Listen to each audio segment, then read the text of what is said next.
안녕하십니까. 전국의 수험생 여러분. 자, 형사소송법 에스칼리버 시간이 되겠습니다.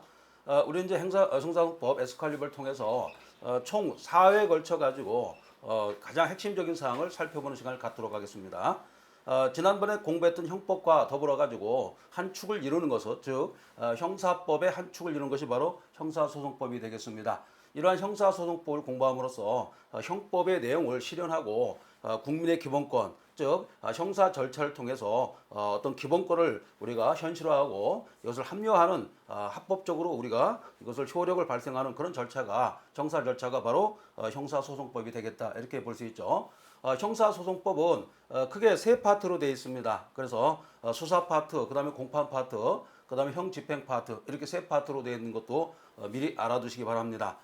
특히 우리가 초학도가 많을 겁니다. 그래서 이 초학도를 위해서 가장 기본적인 내용도 함께 살펴보는 시간을 갖도록 하겠습니다. 자, 우리가 이제 세 편으로 되어 있는데 우리 첫 번째 시간에 이제 제1편 서론 이렇게 되어 있죠. 서론에서는 어떤 문제를 다루냐면요. 형사소송법의 전반적인 문제점, 특히 이제 수사와 관련해 가지고 이런 문제점을 우리가 다루고요. 나중에 이제 공판 단계 넘어가기 전까지 제반 기초 지식을 다루는 것이 바로 서론 부분이 되겠습니다. 특히 서론 부분에서는 형사소송법의 이념이라든가 관할이라든가 아니면 어떤 원리 같은 것을 배우는 그러한 가장 기초적인 부분이 바로 서론이 되겠습니다. 자, 형사 절차의 원리 첫 번째 부분 이렇게 나와 있죠. 첫 번째 이제 네 가지 원칙이 딱 나와 있습니다. 사실 네 가지 원칙보다는 우리가 형사소송법에 어떤 주의가 있지 않습니까? 세 가지 주의가 있다는 거 항상 우리가 염두에 둬야겠다. 무슨 얘기냐면 바로 이제 실체 진실주의죠. 항상 이 부분부터 공부를 해야 됩니다. 첫 번째가 이제 실체 진실주의예요. 자, 세 가지 주의가 지배한다고 그랬죠. 두 번째가 신속한 재판입니다. 신속한 재판. 그다음에 세 번째가 적정 절차 원칙이죠. 이렇게 세 가지 이념이 지배하는 것이 바로 형사소송법이 되겠습니다. 근데 이 형사소송법은 이 형법과 달리 절차법입니다. 그래서 형식을 매우 중요시하고 우리가 이 조문이 몇 조로 되어 있냐면요. 493조로 되어 있습니다. 493조. 그래서 상당히 내용이 많습니다. 그래서 특히 이제 변호사 시험을 보시는 분들은 이 조문이 많기 때문에 대부분 조문에서 한 60%가 출제가 되고 있습니다. 거의 뭐 반이 넘어간다 이렇게 볼 수 있습니다. 대부분 문제가 조문을 응용한 문제가 많고 사실 판례는 그렇게 많지 않습니다. 판례는 중요 판례가 한 7, 800개 정도만 공부하면은 형사소송법은 완벽하게 틀어막을 수가 있어요. 자, 이런 세 가지 주의가 있고 그 다음에 원리가 많이 있는데요. 여기 첫 번째 보면 비례성 원칙 이렇게 돼 있죠. 비례 원칙이라고 그러죠. 이 비례 원칙은 형사소송법뿐만 아니라 다른 법에서도 매우 중요시하는 그런 원칙입니다. 그래서 적합성이죠. 그다음 이제 필요성, 그다음 이제 상당성 이렇게 세 가지로 되어 있습니다. 상당성, 필요성 같은 경우는 바로 이제 최소 침해 원칙 또는 과잉 금지 원칙이라고 말합니다. 그다음에 상당성 원칙은 바로 이제 협의의 비례성 원칙이라고 그래요. 그래서 뭐 일종의 뭐 균형성이라든가 이렇게 볼 수가 있습니다. 자, 그럼 교재를 보시면은 172페이지가 되겠습니다. 형사소송법에 형사 절차의 원리 이렇게 돼 있죠. 거기 보시면은 비례성 원칙 이렇게 돼 있죠. 자, 우리가 이제 수사를 나중에 들어가는데 강제 수사와 임의 수사 이렇게 나눌 수가 있는데 이 양자 모든 수사에서 이 동원칙이 적용이 된다는 것도 미리 알아두시기 바랍니다. 자, 그 다음에 이제 고소의 추안 이렇게 돼 있죠. 자, 형사소송법에서 수사의 단서에서 가장 중요한 것이 고소예요. 이 고소란 개념을 꼭 알고 계셔야 돼요. 고소. 고소는 뭐냐면 처벌의 의사표시로 말이죠. 처벌해달라는 의사표시를 바로 어디다 합니까? 수사기관에다 하는 거죠. 수사기관. 수사기관에다가 보고하는 형식이 바로 이제 고소가 되겠다 이렇게 돼 있죠. 의사표시를 한다 이렇게 볼 수 있어요.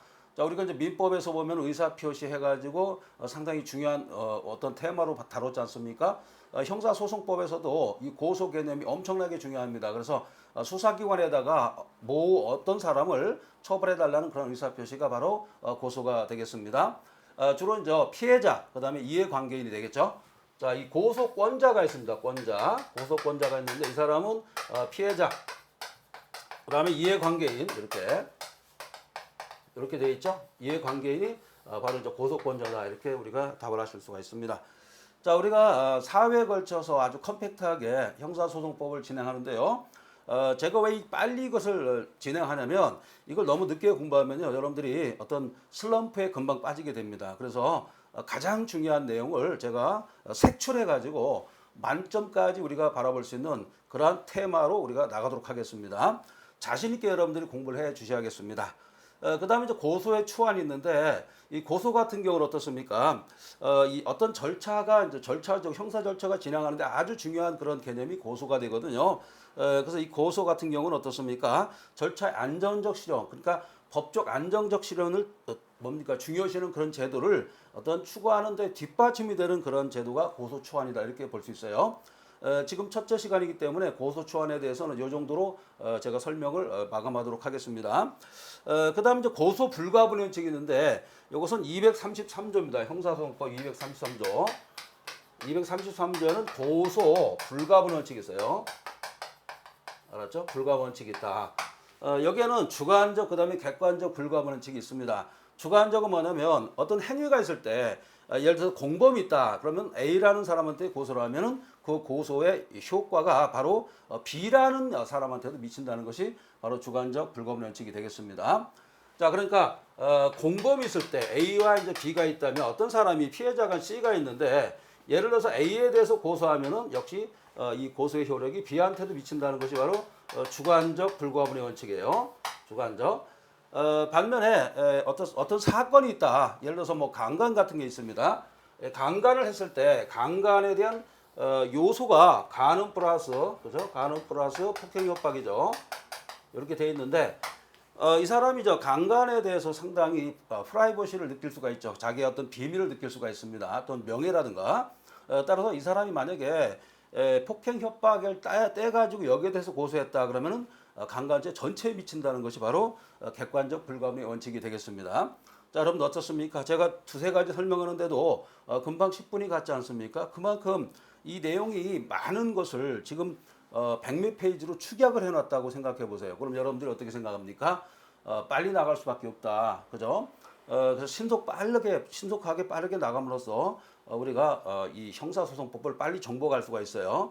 머리를 보고 꼬리를 봐야 됩니다. 빨리 머리와 꼬리를 다 봐야 형사 절차가 어떻게 돌아가는가를 알고 자신감을 가지고서 여러분들이 변호사 시험을 준비할 수가 있는 겁니다. 알았죠? 자, 그래서 고소 불가분 원칙은 233조에 규정되어 있고 주관적, 객관적 모두 우리가 규정하고 있다. 이렇게 볼 수가 있어요. 이런 내용을 가지고 있다. 규정한다기보다도 자, 이렇게 알아두시고 자, 그다음에가 이제 공소장 변경. 매우 중요하죠. 자, 검사가 수사를 끝냈습니다. 수사를 끝내고 하는 방법이 여러 가지가 있습니다만 공소를 제기하는 방법이 있고 그다음에 이제 불기소 처분하는 방법이 있습니다. 만약에 이제 공소를 제기했다. 공소를 제기했는데 이게 말이죠. 가만히 보니까 문제가 있는 것 같아요. 범죄를 잘못 썼다든지 아니면 어떤 뭡니까 다른 의도에서 다른 방향으로 내가 공소를 제기한 것 같아요. 그럼 어떻습니까? 공소장을 변경을 해야겠죠. 그러면 법원의 허가를 받아가지고 법조문을 공소사실, 그러니까 사실 또는 적용 법조를 공소사실 적용 법조를 추가한다든지 또는 철회한다든지 변경하는 그런 일련의 절차를 밟게 되어 있습니다. 이것이 바로 공소장 변경 제도인데 매우 중요하죠. 공소장 변경 제도입니다. 변경. 우리 형사소송법에서는 매우 중요한 개념이 계속 등장하고 있습니다. 고소란 개념이 매우 중요하고 그죠? 자, 벌써 두 가지 중요한 개념이 등장했습니다. 내가 검사인데 공소장을 제출했다. 근데 공소장이 내가 바라는 방향과 달라요. 공소한 사실이 또는 적용법조를 잘못 적은 것 같아요. 그랬을 때는 적용법조라든가 공소사실을 추가한다든지 철회한다든지 변경하는 그런 절차가 공소장 변경이 되겠습니다. 자, 그런데 공소장 변경 제도가 매우 중요하기 때문에 항상 시험에 출제가 되고 있습니다. 다음으로 이제 우리가 추구하는 우리 형사소송법 바로 탄핵죄예요. 이 탄핵주의. 자, 형사소송법 형법과 달리 이런 의미가 많이 나옵니다. 탄핵주의 개념이 뭐냐면 자, 우리가 형법의 어떤 뭡니까 범죄 형벌에 대한 어떤 이것을 실체화된 것을 절차적으로 우리가 발견하고 그죠? 범죄 실체를 발견하는 그런 것이 바로 형사소송법이라고 말씀드렸죠. 이 형사소송법은 조문이 상당히 중요한데 그 조문과 반대, 조문과 그 저변에는 바로 이런 주의가 많이 있습니다. 소송 구조론이라든가 그다음에 어떤 주의라든가 이런 것이 많이 산재해 있거든요. 그래서 이 부분 특히 중요한 것이 탄핵주의입니다. 탄핵주의는 뭐냐면 우리가 이제 두 가지로 나눠서 생각한다고 그랬죠. 공소와 그죠? 공소와 이제 심판, 심리 또는 심판이라고 그러죠. 재판 이 과정이 있는데 심리라든가 그죠? 심리와 이제 공소 제기 절차를 분리하는 것이 바로 이제 탄핵주의입니다. 탄핵주의는 공소와 심리의 어떤 주체를 분리시키는 것이 바로 탄핵주의가 되겠습니다. 이 탄핵주의와 반대되는 개념이 또 등장하는데 이거 바로 이제 규문주의입니다. 옛날에는 이 공부를 하려고 한 10년 정도 공부했었는데 지금은 3년 내로 모든 법을 다 끝내고 우리가 변호사 시험을 봐야 하기 때문에 종전처럼 공부하는 방법은 완전히 무익합니다. 그래서 새로운 관점에서 새로운 어떤 형식으로 공부를 해야 됩니다. 바로 이런 게 부합하는 것이 바로 에스칼리바 공부가 되겠다 이렇게 판단합니다. 이거보다 더 두꺼우면 공부하기가 나중에 정리하기 힘듭니다. 나중에 시험장에 가서 절대로 볼 수가 없고 자신감을 잃어버릴 수가 있습니다. 이번 시간에 이번 좋은 기회이기 때문에 이번 시간에 전체 흐름을 빨리 파악하는 연습을 해야겠다 이렇게 생각합니다. 자, 탄핵주의는 이렇게 말씀드렸고, 자, 탄핵주의는 공소 주체와 그다음에 심리 주체가 다른 경우 분리되어 있죠. 우리의 경우는 탄핵주의인데 공소는 누가 합니까? 바로 국가가 하죠. 국가가 하는데 바로 국가의 어떤 뭡니까? 국가의 공무원이죠. 공무원이 바로 검사가 공소를 제기하게 되어 있다 이렇게 되어 있고, 재판은 뭡니까? 심리는 법원에서 하게 되어 있죠. 이 두 가지를 모두 한 곳에 귀속시키는 것을 바로 뭐라고 합니까? 바로 이제 규문주의라고 합니다. 규문주의. 규문주의는 바로 뭡니까? 법원의 모든 것을 일반적으로 공소권과 심리권, 심재판권을 바로 이제 모두 법원에 귀속시키는 것을 뭐라고 하냐면 바로 이제 규문주의다 이렇게 얘기해요. 자, 이런 개념만 잘 알고 들어가시면은 형소법 쉽습니다. 할 것도 없고 사실은 형법이 좀 어렵죠. 근데 형사소송법은 절차법이기 때문에 한번 틀을 잡고 나가면은 쭉 나갈 수가 있습니다. 아시겠죠? 자신감이 필요하고 여러분들한테는 그다음에 할 수 있다. 그다음에 어떤 신념 이게 중요하지. 어떤 내가 이 내용을 이해하지 못해서 내가 문제 못 풀었다 이런 것은 사실 될 수가 말도 안 되는 얘기죠. 그래서 여러분들이 이번 기회에 형사소송법을 완벽하게 이해하는 그런 시간을 갖도록 하시기 바랍니다. 자, 그다음에가 이제 제2편 소송 주체와 소송 행위 이렇게 돼 있는데 여기서는 중요한 것이 이제 관할이 중요하겠습니다. 관할에서는 꼭 한 문제가 출제가 되고 있는데 의외로 우리 수험생분들이 관할에 대해서 상당히 어렵고 매번 틀리고 있습니다. 왜 그러냐면 이 관할이 조문에 그대로 나와 있는데 조문만 봐서는 이해가 잘 안 됩니다. 그래서 이제 관할이 나와 있죠. 이 관할의 개념은 관할이라는 것은 뭐냐면 어떤 사건을 해결하는데 어떤 바운더리, 어떤 범위, 어느 범위를 우리가 관장할 것인가 이런 것이 관할이 되겠습니다. 알겠죠? 관할에는 세 가지가 있습니다. 여기는 바로 이제 토지 관할. 그다음에 뭐가 있습니까? 심급 관할 있죠. 심급 관할. 자, 토지 관할과 이제 심급 관할. 그다음에 사물 관할이도 있죠. 자, 이 내용을 좀 알고 계셔야 돼요. 토지 관할 같은 경우는 어떤 토지와 관련된 거 관할권이거든요. 그러니까 심판권이 미치는 범위가 바로 이제 관할인데 토지 관할 같은 경우는 바로 재판적이라고 그러죠. 이건 재판적. 어떤 토지상 일종의 뭐 행정구역과 관련이 있다 이렇게도 볼 수 있어요. 그래서 이제 행정구역, 도라든가 어떤 시라든가 특히 이제 서울특별시라든가 이런 관할 구역이 있거든요. 이 관할 특히 이제 재판권이 미치는 범위 이것이 이제 관할의 의미다 이렇게 볼 수 있어요. 다 재판적이 되겠고, 그다음 신급 관할은 뭐냐면 1심, 그다음 2심, 3심 이런 식으로 나가는 것이 바로 신급 관할이다. 우리는 3심제를 채택하고 있습니다. 이런 부분을 살펴보시기 바라고. 그다음에 사물 관할은 바로 뭡니까? 단독부 강사가 하느냐 또는 합의부가 하느냐, 그죠? 이런 걸 나누는 것을 바로 사물 관할이다 이렇게 얘기하죠.